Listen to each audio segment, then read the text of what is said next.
In case you didn't freaking notice, we're divorced. We're complete strangers now. Enough funny business and leave me alone with my life, goddammit! Funny business? Who? Me? I'm not doing anything like... Ah, you mean her. I showed my ex-husband and his wife a photograph of the woman who he was stalking. He immediately turned a few shades pale. How the hell do you know about her? Wait, hang on. I think I got the wrong photograph. Let's see here. Ah, here it is. I believe she is the one whom you're having the affair with, eh? I showed him another photograph of a completely different woman. Stop it, please! My name is Rhea, and I'm 28 years old. I work as an assistant at a certain private business office. Recently, I met a man because of my work, and after being together with him for perhaps a year or so, I married him. But this was not my first marriage. To tell you the truth, I was divorced 2 years ago. My ex-husband, Maurice, was a classmate of mine back in college. We'd known each other pretty much the first day of school, and after a relationship that lasted close to 4 years, we ended up getting engaged right when we graduated. However, we broke up because he cheated on me. The woman whom he had an affair with was a friend of mine from school. Maurice's betrayal crushed me completely, and I could never forgive him for what he did. Maurice, is it true that you're cheating on me? With a friend of mine on top of that? I can't believe it. Oh, shut the hell up. And so what if I was? Not like you can do much in any case, right? Ever since he was a student, Maurice was pretty popular with the ladies, and yet he still chose me as his girlfriend, and later, as his wife. I trusted him, and he took advantage of that, snatched my heart, ripped it to smithereens, and left me in despair. As a result, Maurice and I got divorced. I unfortunately later developed an instinctive distrust in people in general, and this caused me to lose almost all of my friends. After the whole incident, I didn't depend on anyone, and I was living alone. I took a job at the aforementioned office, where I was basically in charge of the miscellaneous jobs that the regular employees didn't often do. I sometimes had to work during the night and on holidays, but the pay was very good. And it was there that I met my current husband, Harvey. He is 1 year younger than me, and in the beginning, when we met, he was apparently drawn to my focus and my seriousness. But after a while, Harvey realized that I had a wall, shutting other people out without any exceptions. He says he couldn't help but wonder what it was that made me so untouchable. This fascination about my obligatory distance from everybody eventually blossomed into something much more passionate, and he soon realized that he had completely fallen in love with me. I, on the other hand, couldn't be so relaxed and easygoing with him. Although he is a year younger than me, Harvey is still the son of the president of the office that employed me. All the staff in the office are all so friendly, it's sometimes incomprehensible, and it's like each and every member of the staff is family to each other. But, because I was still traumatized because of Maurice's betrayal, I found it psychologically impossible to engage in communal socializing that served no apparent purpose. Still, Harvey was extremely patient with me, and thanks to his patience, as well as his kindness, the walls of darkness that had been enveloped me gradually disintegrated, and for the first time in what seemed like forever, I could feel happy with other people again. I found myself attracted to Harvey's sincerity. Even when I confided in him and told him everything, all he did was listen intently, and when I was done, gently squeezed my shoulders and brought me in close. That was how our love for each other was born, and over time, it bloomed so beautifully. We got engaged after a 14-month relationship, and soon thereafter, we were husband and wife.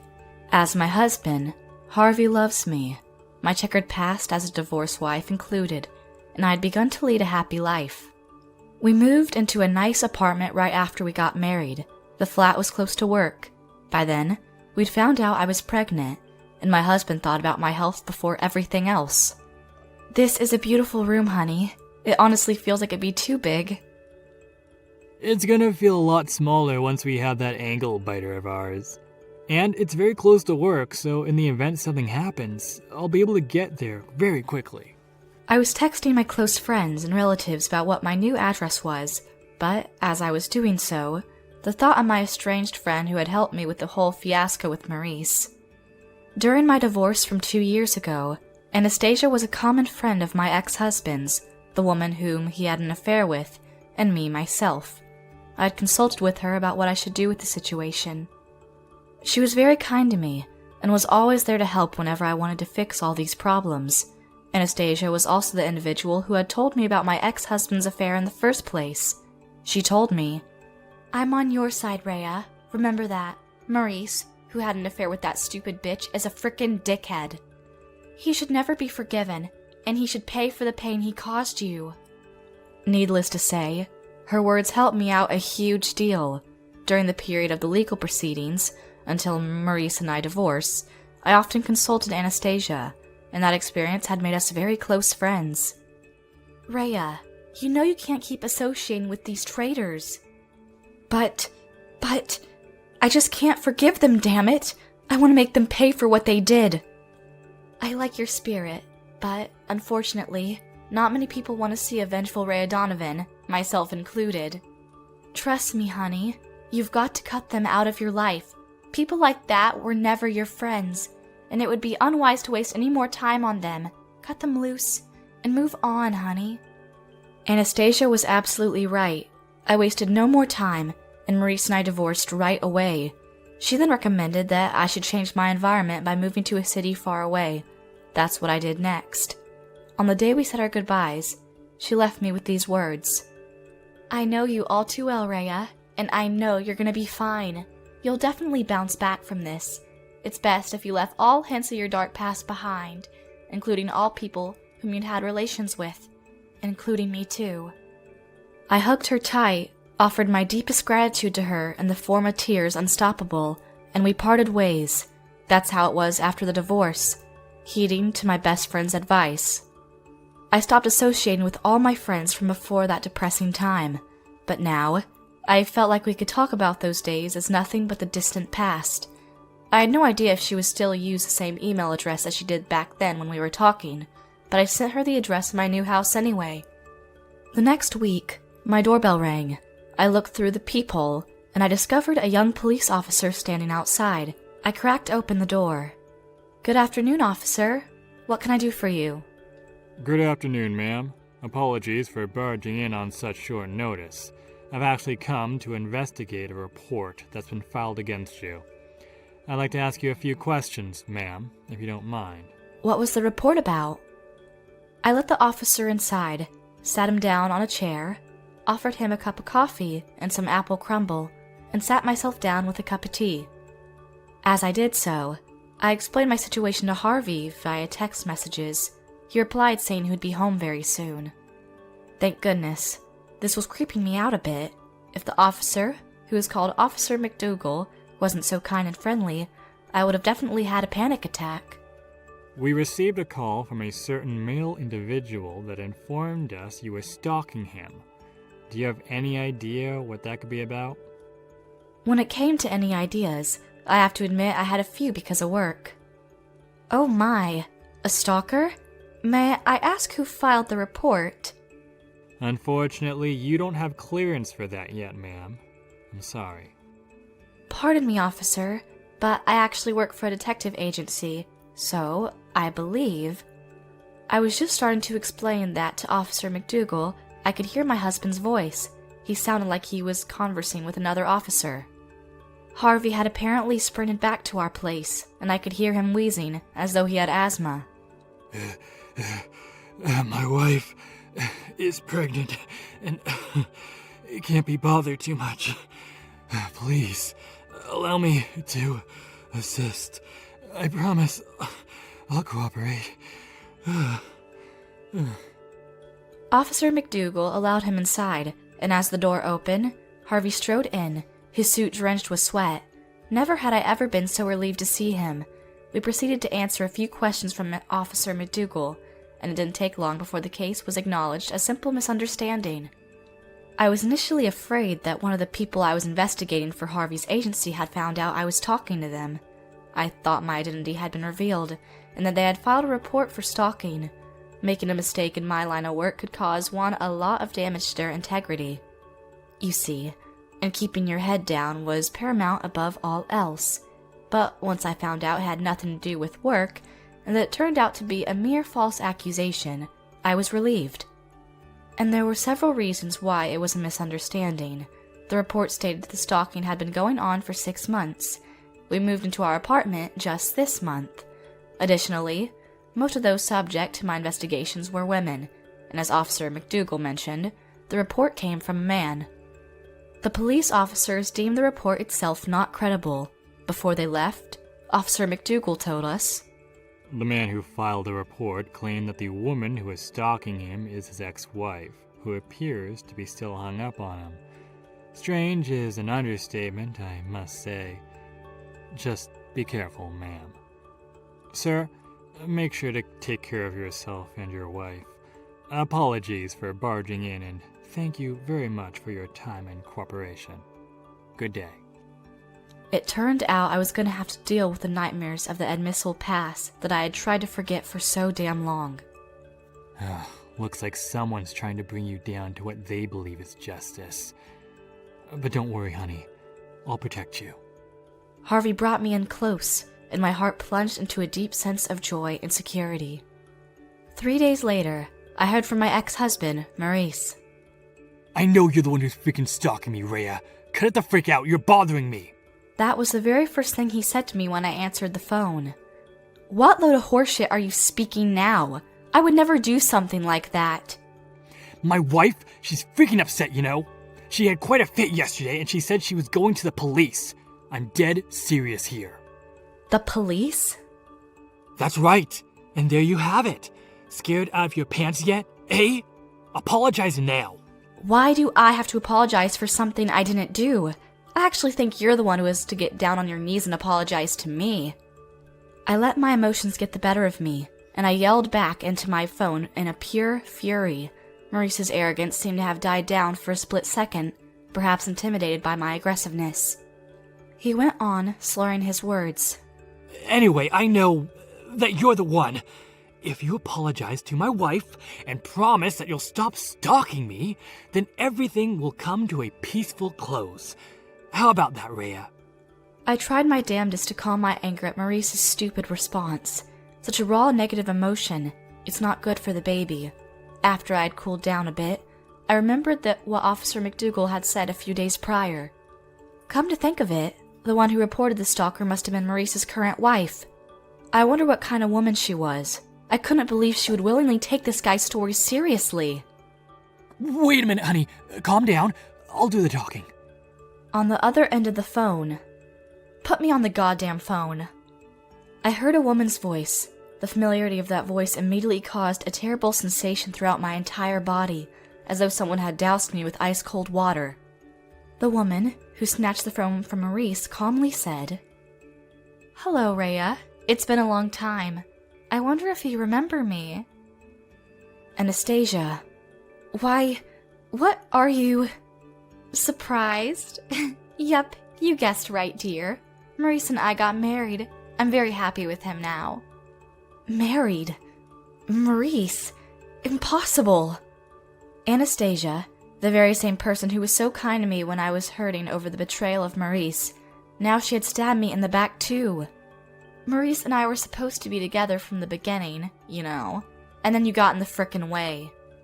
From the beginning? What do you mean? We were dating before you married him, you see, and we were very happy together. We were very much in love, but I had a brief fling with another man, and then you frickin' saw your opportunity to steal him from me, and then you really went and took my Maurice away from me. Anastasia's self-centeredness rendered me completely clueless as to what I was currently witnessing. Wait, hold on. The reason I believe was why I divorced him later on. Don't tell me. The girl you thought was having an affair with Maurice? The girl that I told you was having an affair with him? She literally had nothing to do with it whatsoever. You really are so stupid to be easily deceived. So it was all a lie, wasn't it? I can't believe this. When I was consoling you, I was trying so hard to hold back my laughter, you know. You may recall I was crying along with you when you were, but those were just eye drops. Why did you go through all that trouble? If you liked Maurice, couldn't you have just said so? There was absolutely no reason for you to stab me in the back like that. I never liked you to begin with. Your straightforward way of thinking, the way you're easily flattered by men. But I can't believe that you'd fallen so far away from sanity as to become a stalker. You've always been so funny, honey. I'll give you that. Anastasia's sudden appearance made me forget all about why Maurice had called me in the first place. I have to inform her that the stalker accusation was a complete misunderstanding. Yeah, about that. I'm not stalking you or Maurice. Playing dumb with me isn't gonna work, darling. I'm gonna get proof that you're completely guilty. Just watch me. I frickin' dare you. Anastasia hung up the phone with that as a parting shot. When my husband came home, I told him the contents of the phone call with Maurice and Anastasia. As a matter of fact, I'd recorded every single thing that was said between us. I showed Harvey the recording, and he listened to the conversation intently. My husband's face became increasingly red, and his body tensed up. He then exclaimed in a loud voice that reeked frustrated fury. What the hell is wrong with these people? They ganged up on you and forced you to divorce that damn bastard. Freaking disgusting. But I smiled at him and said, No, honey. On the contrary, I'm glad we got divorced. I was able to meet you, and we're going to have this baby soon. I rubbed my swollen belly. I felt a gentle kick, and the sensation almost made me cry tears of joy. Rhea, are you alright? It was hard, wasn't it? Finding out that the person who'd helped you cope with your divorce was actually planning something behind your back. I mean, sort of. I can't believe Anastasia betrayed me too. I'm still shell-shocked, and really sad such a thing happened. But the fact remains, I'm very happy now, here with you. I decided to think of that phone call as a valuable learning experience, that the past, even if you've forgotten all about it, can still be resurrected and affect the present. The key is to never let it go out of control. Rhea, you're getting so much stronger. Oh yeah, that woman. What was her name? Was it Anastasia? According to Harvey, just the other day, a woman by the name of Anastasia had hired the agency to investigate a potential stalker. He also said the investigation had brought something interesting to the spotlight. Suddenly, Harvey and I shared a very sinister grin and began to giggle. So that's what's been happening, eh? Well then, I do believe the near future is going to be very interesting. Wouldn't you agree, Holmes? Harvey was rubbing his hands, his wide grin frankly terrifying. We were both loving the possibilities so much, because in that moment, we knew that poor old Anastasia and her husband would meet the devil himself in the fiery depths of hell. 1 week passed. One day, Anastasia called me out of the blue. It was apparently because she wanted to show me evidence against my being a stalker. I'm going to turn you into the police, bitch. You're going to jail. You're going to prison, damn you. My, you seem pretty enthusiastic. Got the proof, did you? You bet your stupid ass I did. Prepare for the end of your life, because things are about to get good. We decided to meet at a nice family restaurant. I arrived at the restaurant at the appointed time.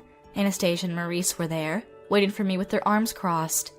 Both of them were wearing fancy branded clothing and expensive accessories. Anastasia brushed her long hair languidly back as she eyed me with a cocky smirk. Maurice frankly looked pretty sulky and adamantly refused to make eye contact with me. He just looked at his expensive watch.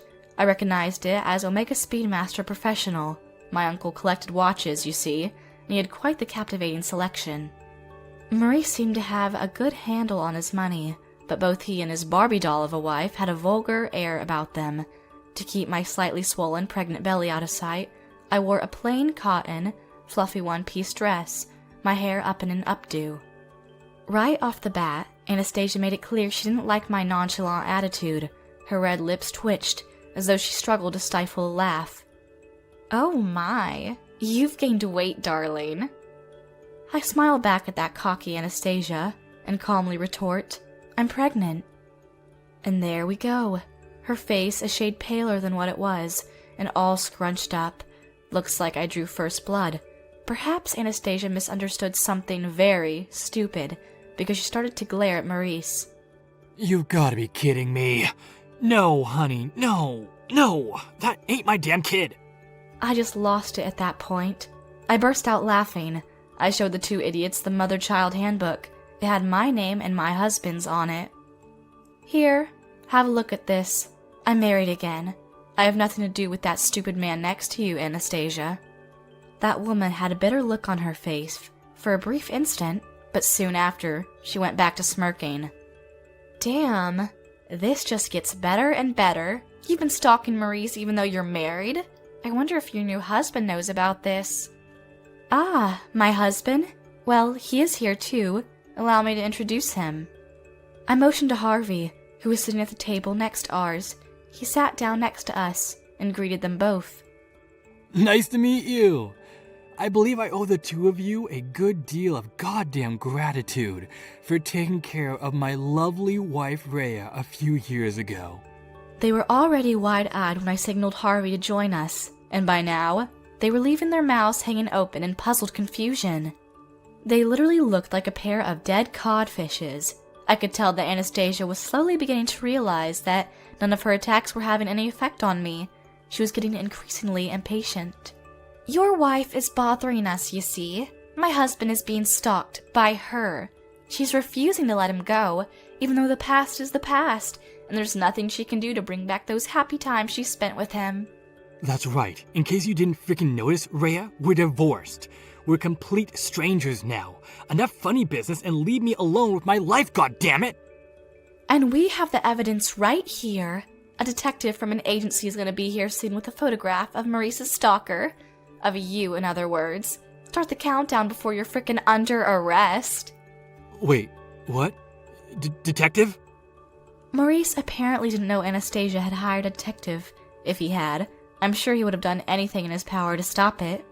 Yes, I hired a detective, honey. This poor little immature girl here is still hung up on her ex-husband and would do anything to get him back. Well, tonight, that ends. You're so pathetic. I took a few photographs from the envelope that Harvey had brought. Funny business. Who? Me? I'm not doing anything like... Ah, you mean her? I showed my ex-husband and his wife a photograph of the woman he was stalking. He immediately turned a few shades pale. How the hell do you know about her? Wait, hang on. I think I got the wrong photograph. Let's see here. Ah, here it is. I believe she is the one whom you're having an affair with, eh? I showed him another photograph of a completely different woman. It showed a snapshot of Maurice coming out of a love hotel with her clutching his arm. Oh God, stop it, please! Anastasia had a blank look on her face. She didn't seem to have a single clue about what was going on. You hired our detective agency to take photographic evidence of your husband's stalker. Well, we have, madam, and we believe we did a very good job. And here they are, right in front of you. Undeniable, legitimate, conclusive. Your detective agency? Yes, our detective agency. Oh yeah, that's right. In return for all the help you've given me in the past, my husband personally volunteered to look into all of Mr. Guetta's other lovers. This won't cost you anything extra, I assure you. It was the least Harvey here could do. Yes, indeed. You may also consider it my token of good luck with the rest of your lives. I'm sure you two will live a very happy life together. Please, no need to thank me.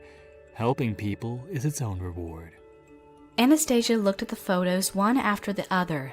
Her face turned into shades of many colors, some of which I never even knew were anatomically possible. Her face turned red, then blue, then white, then gray, then red again.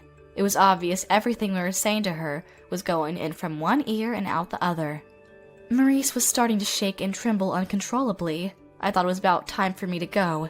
I left the rest to my very capable husband, and left the restaurant secure in my own safety, as well as my baby's. As I pushed the entrance door open, I could hear Anastasia's screeching voice behind me. I wanted to see the chaos, but I decided against it, too, because I was sure it could put the safety of my baby in jeopardy. I found out later that it had all started when I sent Anastasia my home address. Maurice continued to be unfaithful even after he married her, but since her family had a lot of money and was living in a nice, luxurious life, he tried very hard to keep his affairs a secret. But then, one of Maurice's girlfriends started stalking him. The mailbox at his home were sometimes filled with harassing letters, and sometimes the phones would ring, only to be silent when someone answered it. All these things put together evidently meant that Anastasia would eventually find out about it, and that's exactly what happened. Maurice had an idea of who it was, but he didn't want Alkim to find out about the affair. That's why he feigned ignorance on who it could be, and thought of other ways to deceive Anastasia into believing he had no idea who the culprit was. And because Anastasia had told him I was living in the general area as then right around when Maurice initially filed a report against me, he went on trying to frame me as the culprit. 2 years ago, Anastasia had manipulated me, advising me that I ran away without a fight. And that's exactly what I did, but now that I think about it all, she ever did was convince me to give up. And as a result, I abandoned hope without ever investigating the affair. I didn't even file demands for alimony. But now, I'm not the same person I used to be. I also knew that the statute of limitations for filing for alimony hadn't passed yet. This time, I properly demanded alimony from Maurice, who had an affair, and I also demanded some from Anastasia, who was the real woman whom he was cheating on me with. In addition to that, I also filed demands for compensation for alleged defamation and for being falsely accused of being a stalker. Because Anastasia was living her life drowning in her parents' money, spending lavishly on pointless artifacts alongside Maurice, in exchange for shouldering the alimony for the two of them, her parents cut ties with them soon thereafter. Her parents introduced them to a factory they knew, and as of now, both of them are working physical jobs, continuing to pay her debts to their parents through payroll deductions. They blame each other for the hell that had frozen over for them, and apparently the fights know no end.